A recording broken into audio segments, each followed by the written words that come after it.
Hello, I'm Kelly, and welcome to Kelly Loves Books and Movies. And today I am going to talk about a book I recently read that I'm a little late to the party to because it's been out a long time and it's been popular a really long time. And that's The Seven Husbands of Evelyn Hugo. So,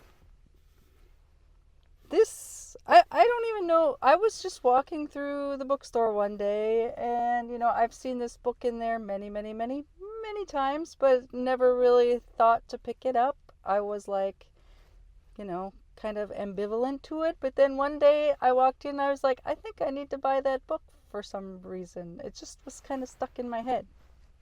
It was time to read it, I guess, so I did. Anyway, now there's probably going to be spoilers in this video, so if you have never read the book, thanks for watching. Probably you don't want to watch the rest of this. Unless you never think you're going to read the book ever, then, it's on you. So, first of all, this is probably my favorite book that I have read in a very long time. I am putting this on my list of all-time favorite books. That's how much I love this book. Alright, what it's about.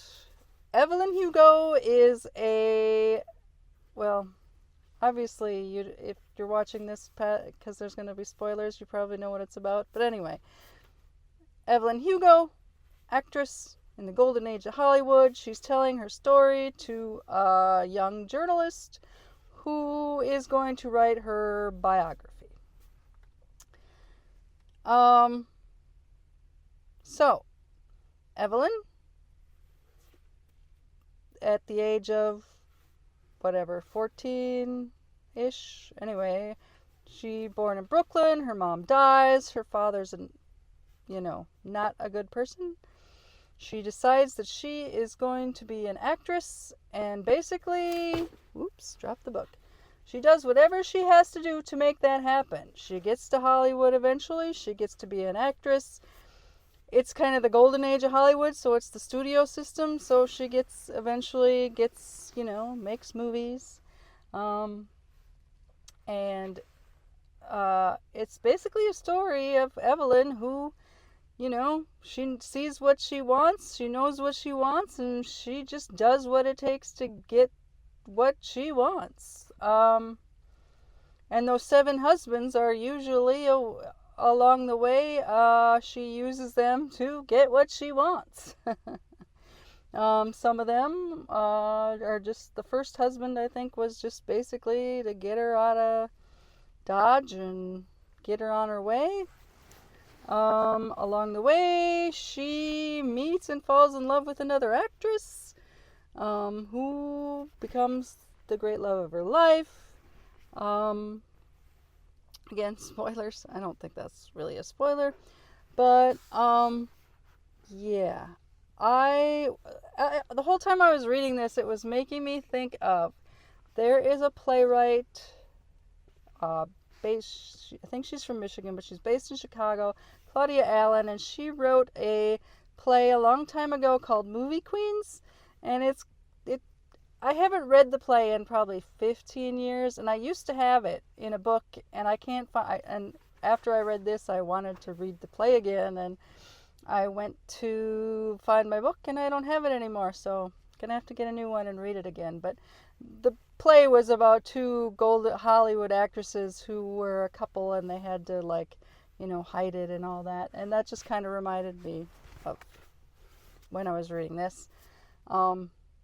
Claudia Allen also wrote Hannah Free, which is a movie now. Well, I feel like it was like 2 years ago, and that's actually been probably 15 years ago. Anyway, that is probably her most famous work, Hannah Free. It's a movie starring Sharon Gless, and if you should maybe check it out if you're interested. It's good. It's a good movie. I mean, I enjoy it. Anyway, back to Evelyn Hugo. Movie queen. That's why I was thinking movie queens. But, yeah. I really liked that Evelyn knew what she wanted and did what it took to get it. And it didn't bother her whatsoever to be...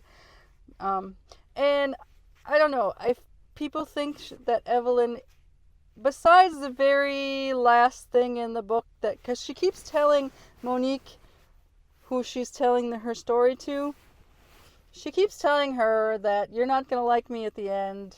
I'm not a good person. And you keep thinking, okay, whatever. But, even without that thing that she's telling her, she's not really that great of a person.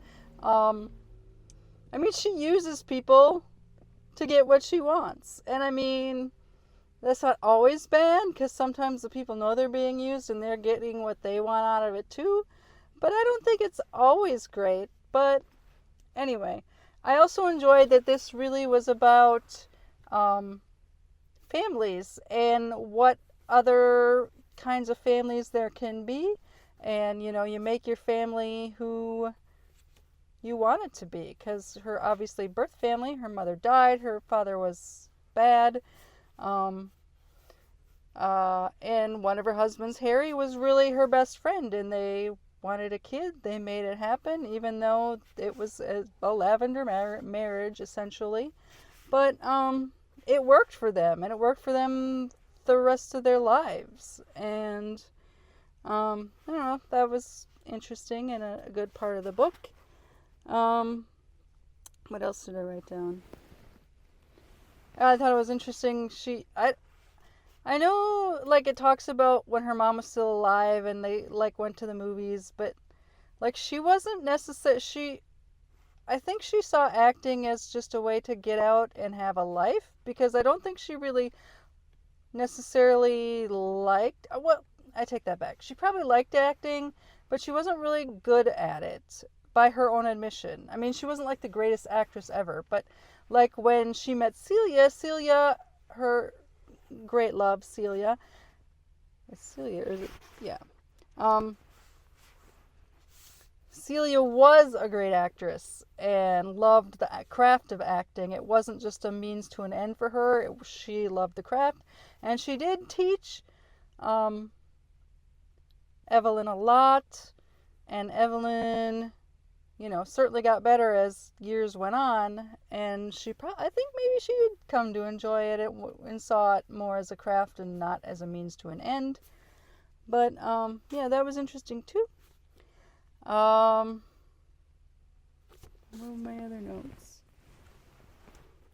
The other part, I just like that she's pretty unapologetic in everything she does. And she says she doesn't regret things, even though maybe she might have done things differently. She never regrets anything, which I don't know if that's good or bad. It's probably neither here nor there. But, anyway, a spellbinding novel about love, glamour, and the price of fame. And that's pretty much what it is. So yes, this has actually been, I absolutely love this. I don't know why. It just hit at the right time. I mean, if I would have read this 6 months ago, would it have been my absolute favorite thing I've read in a very long time? Probably not. But sometimes that's the way books are, I guess. If I read this 5 years from now, am I going to love it just as much? Maybe. Maybe not. I don't know. So, yeah. Loved it. I have not read anything else Taylor Jenkins read, but I probably will now, that's for sure. Yeah. So if you haven't read this, why are you still watching? There were spoilers. I say read it. Thanks for watching. See y'all next time.